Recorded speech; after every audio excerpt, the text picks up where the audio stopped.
મિત્રો, ક્યારે વિચાર્યું છે કે આલિશાન હોટલોની બહાર ઊભેલી મોંઘી ગાડીઓ અને હવામાં ઉડતી પરફ્યુમની સુગંધ પાછળ કેટલાક એવા ચહેરા છુપાયેલા હોય છે જેમને આપણે ક્યારેય જોતા જ નથી. એક એવો છોકરો જેના હાથમાં ગંદુ પોતું હતું, ફાટેલા કપડાં હતા અને લોકો એને જોઈને મોઢું બગાડતા હતા. દુનિયા માટે એ માત્ર કચરો સાફ કરનાર એક મજૂર હતો, પણ એની આંખોમાં એવા સપના હતા જે આકાશને આંબી શકે તેમ હતા. એક હોટલમાં કચરા પોતા કરનારો છોકરો ક્યારેય સાહેબ બની શકે? લોકો એના પર હસતા હતા, એનું અપમાન કરતા હતા, પણ પછી એની સાથે કંઈક એવું થયું જેણે આખા શહેરને હચમચાવી દીધું. એ છોકરાએ દુનિયાને બતાવી દીધું કે નસીબ કપડાં જોઈને નથી લખાતું. જો તમારી પાસે પણ કોઈ સપનું હોય તો આ વાર્તા જોયા વગર રહેતા નહીં, કારણ કે આ વાર્તા તમારી વિચારવાની રીત બદલી નાખશે. શહેરની સૌથી પ્રખ્યાત રોયલ પેલેસ હોટલની બહાર સવારના 6 વાગ્યાથી ચહલપહલ શરૂ થઈ જતી.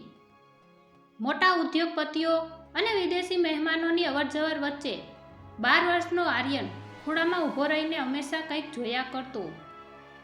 આર્યન હોટલમાં સફાઈનું કામ કરતો હતો. એના હાથમાં ગંદુ પોતું અને ડોલ રહેતી, પણ એના કાન હંમેશા હોટલના કોન્ફરન્સ હોલ તરફ જ રહેતા, જ્યાં અંગ્રેજી અને શુદ્ધ ગુજરાતીમાં મોટા મોટા ભાષણો ચાલતા. આર્યનને શબ્દો સાથે બહુ પ્રેમ હતો. તે ભણી શક્યો નહોતો કારણ કે તેના પિતા બીમાર હતા અને ઘરમાં ખાવાના પણ ફાફા હતા.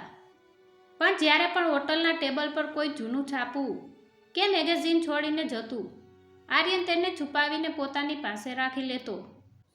રાત્રે જ્યારે બધા સૂઈ જાય ત્યારે તે રસોડાના એક ખૂણામાં નાની મીણબત્તી સળગાવીને અક્ષરોને ઉકેલવાનો પ્રયત્ન કરતો.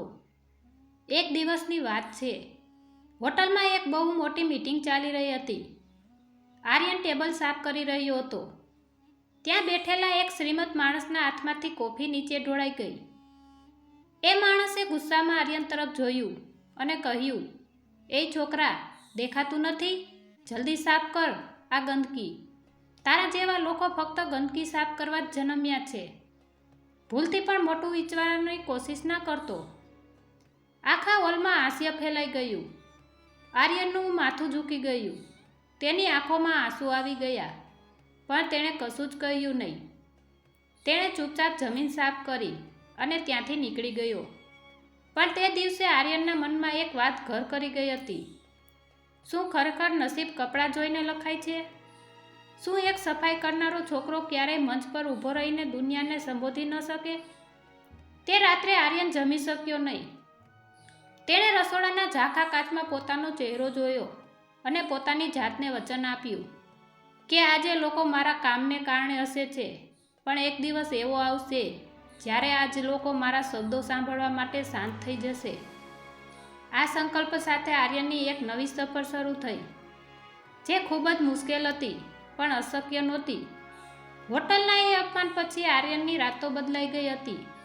હવે તે માત્ર સફાઈ કામદાર નહોતો, પણ એક છુપો વિદ્યાર્થી હતો. હોટલના મેનેજર મિસ્ટર ખન્ના ખૂબ જ કડક માણસ હતા. તેમને શિસ્ત વાલી હતી, પણ તેમની નજર પારખું હતી.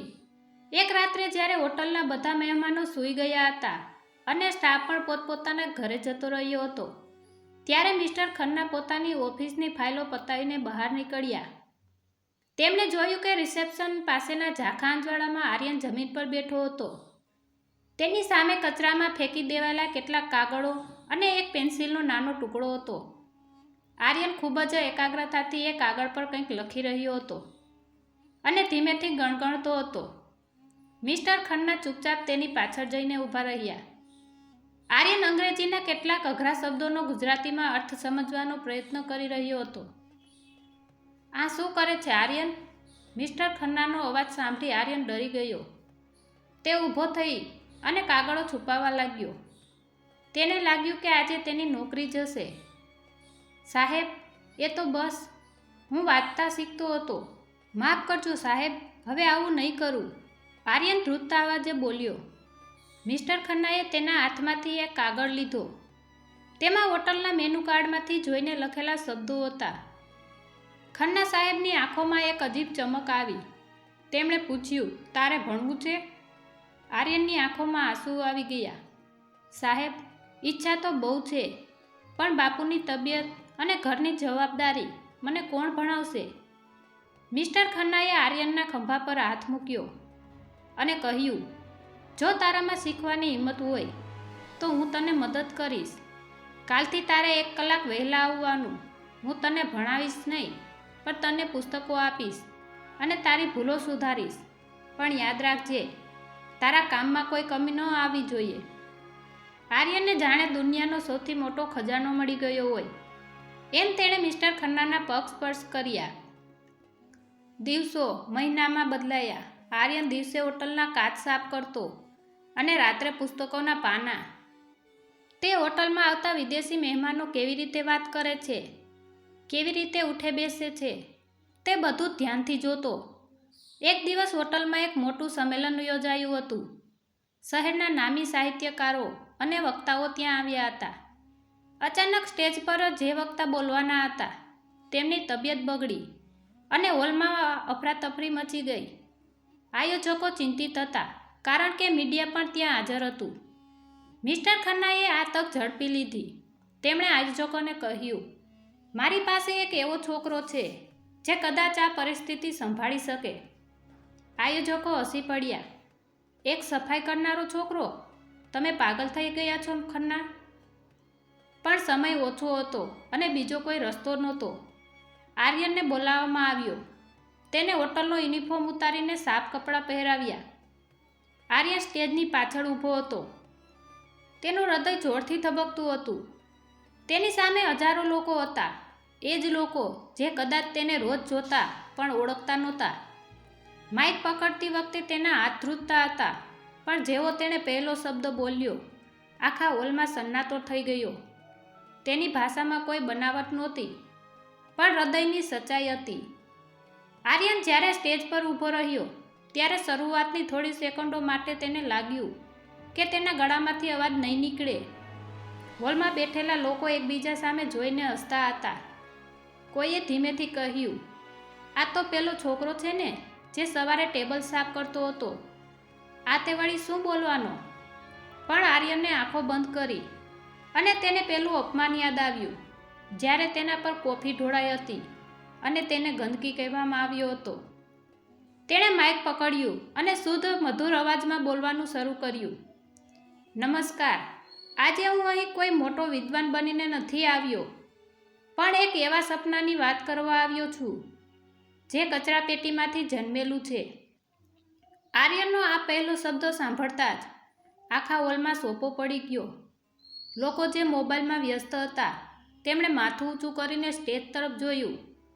આર્યને આગળ વધતા કહ્યું, તમે મને રોજ જુઓ છો. હું એ જ છોકરો છું જે તમારા જૂઠા વાસણો સાફ કરે છે. પણ શું તમે જાણો છો, એ વાસણો સાફ કરતાં કરતાં મેં આ હોટલની દિવાલો પાસેથી ઘણું શીખ્યું છે. મેં શીખ્યું છે કે ભાષા ફક્ત શબ્દો નથી, પણ એકબીજાના હૃદય સુધી પહોંચવાનો રસ્તો છે. લોકો મને પૂછતા કે તું ભણ્યો નથી તો તને આટલું બધું કેવી રીતે આવડે છે? મારો જવાબ એક જ છે, ભણવા માટે શાળાની જરૂર હોય છે, પણ શીખવા માટે માત્ર તરસની જરૂર હોય છે.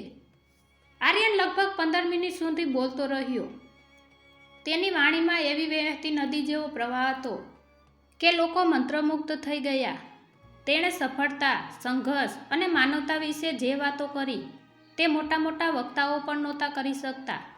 જ્યારે તેણે પોતાનું ભાષણ પૂરું કર્યું ત્યારે એક ક્ષણ માટે આખા હોલમાં શાંતિ છવાઈ ગઈ અને પછી જે તાળીઓનો ગડગડાટ થયો તે રોકાવાનું નામ જ નહોતો લેતો. શહેરના સૌથી મોટા બિઝનેસમેન સ્ટેજ પર આવ્યા અને આર્યનને ગળે લગાડ્યો. તેમણે કહ્યું, બેટા, આજે તે અમને શીખવ્યું કે હીરો ગમે ત્યાં હોઈ શકે છે, બસ તેને ઓળખવા માટે નજર જોઈએ. મિસ્ટર ખન્નાની આંખોમાં ખુશીના આંસુ હતા. આર્યનની જિંદગી એક જ રાતમાં બદલાઈ ગઈ હતી. બીજા દિવસે છાપામાં આર્યનનો ફોટો હતો. હોટલનો સફાઈ કામદાર બન્યો શહેરનો અવાજ. પણ આ તો માત્ર શરૂઆત હતી. આર્યનને હવે મોટી સંસ્થાઓ તરફથી ભણવા માટેની ઓફરો મળવા લાગી. તેણે નક્કી કર્યું કે તે માત્ર પોતાનું ભવિષ્ય નહીં બનાવે, પણ તેના જેવા બીજા હજારો બાળકો માટે રસ્તો ખોલશે. તે દિવસથી આર્યને ક્યારેય પાછું વળીને જોયું નથી.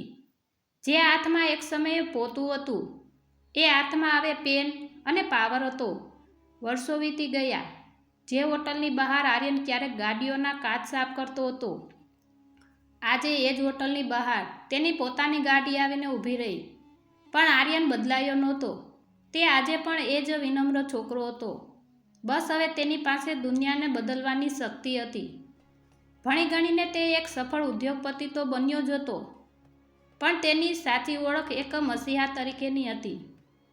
આર્યને શહેરની ભાગોળે એક વિશાળ સંકુલ બનાવ્યું હતું, જેનું નામ તેણે રાખ્યું હતું અક્ષરધામ, સપનાની પાઠશાળા. આ કોઈ સામાન્ય શાળા નહોતી. અહીં એવા બાળકો ભણતા હતા જેમના હાથમાં પુસ્તકોને બદલે મજૂરીના ઓજારો હતા. આર્યને પોતે ત્યાં જઈને બાળકોને ભણાવતો અને તેમને કહેતો, તમારા હાથમાં રહેલી ધૂળ એક ગંદકી નથી, પણ તમારી મહેનતની સુગંધ છે. આ ધૂળમાંથી જ તમારે તમારું સોનેરી ભવિષ્ય બનાવવાનું છે. એક દિવસ આર્યને એ રોયલ પેલેસ હોટલમાં મુખ્ય અતિથિ તરીકે બોલાવવામાં આવ્યો, જ્યાં તેનું વર્ષો પહેલાં અપમાન થયું હતું. હોટલનો એ જ કોન્ફરન્સ હોલ હતો, પણ આજે માહોલ અલગ હતો. સ્ટેજ પર આર્યન બેઠો હતો અને સામે શહેરના એ જ શ્રીમંત લોકો હતા. ભાષણ આપવા ઊભા થઈને આર્યને પોતાના ખિસ્સામાંથી એક નાનો જૂનો કપડાનો ટુકડો કાઢ્યો. આ એ જ પોતું હતું જે તે બાળપણમાં વાપરતો હતો. તેણે માઇક પર કહ્યું, આ કપડું મારો ભૂતકાળ છે અને આ માઇક મારો વર્તમાન છે. હું આજે અહીં એ સાબિત કરવા આવ્યો છું કે જો માણસમાં શીખવાની અને લડવાની જીદ હોય તો ભાગ્યની રેખાઓ પણ બદલાવી શકાય છે. જે લોકો મને ગંદકી કહેતા હતા, આજે હું તેમનો આભાર માનું છું, કારણ કે તમારા એ કડવા શબ્દોએ જ મને મીઠી સફળતા મેળવવાની પ્રેરણા આપી હતી. આખું હોલ તાળીઓના ગડગડાટથી ગૂંજી ઉઠ્યું. જે માણસે તેને અપમાનિત કર્યો હતો, તે આજે નજર નીચી કરીને માફી માંગવા આવ્યો. આર્યને તેને સ્મિત સાથે માફ કરી દીધો, કારણ કે તે જાણતો હતો કે વેર લેવા કરતાં મોટું બનવું વધારે અઘરું છે. આર્યને એ જ દિવસે જાહેરાત કરી કે તેની કંપનીના નફાનો અડધો ભાગ એવા બાળકો માટે વાપરશે જેઓ આર્થિક સ્થિતિને કારણે ભણી શકતા નથી. પરિસ્થિતિ ગમે તેટલી વિપરીત હોય, પણ જો તમારામાં અતૂટ આત્મવિશ્વાસ અને સખત મહેનત કરવાની તૈયારી હોય, તો દુનિયાની કોઈ તાકાત તમને સફળ થતાં રોકી શકતી નથી. તમારી ગરીબી તમારી મજબૂરી નહીં, પણ તમારી તાકાત બની શકે છે. મિત્રો, આર્યનની આ હૃદયસ્પર્શી વાર્તા આપણને શીખવે છે કે ક્યારેય કોઈને તેના કામ કે કપડાથી જજ ન કરવા જોઈએ. જો આ વાર્તા તમને હૃદયસ્પર્શી લાગી હોય તો આ વિડીયોને લાઈક કરો, જેથી અમે આવી વધુ પ્રેરણાદાયી વાર્તાઓ લાવી શકીએ. કોમેન્ટમાં રાધે રાધે લખીને અમને જણાવો કે તમને આ વાર્તા કેવી લાગી. તમારા એવા મિત્ર સાથે આ વાર્તા ચોક્કસ શેર કરજો જે અત્યારે સંઘર્ષ કરી રહ્યો છે. કદાચ આ વાર્તા તેને હિંમત આપી દે. અને હા, આવી જ અદ્ભુત વાર્તાઓ માટે અમારી ચેનલને સબસ્ક્રાઈબ કરવાનું ભૂલતા નહીં. આભાર.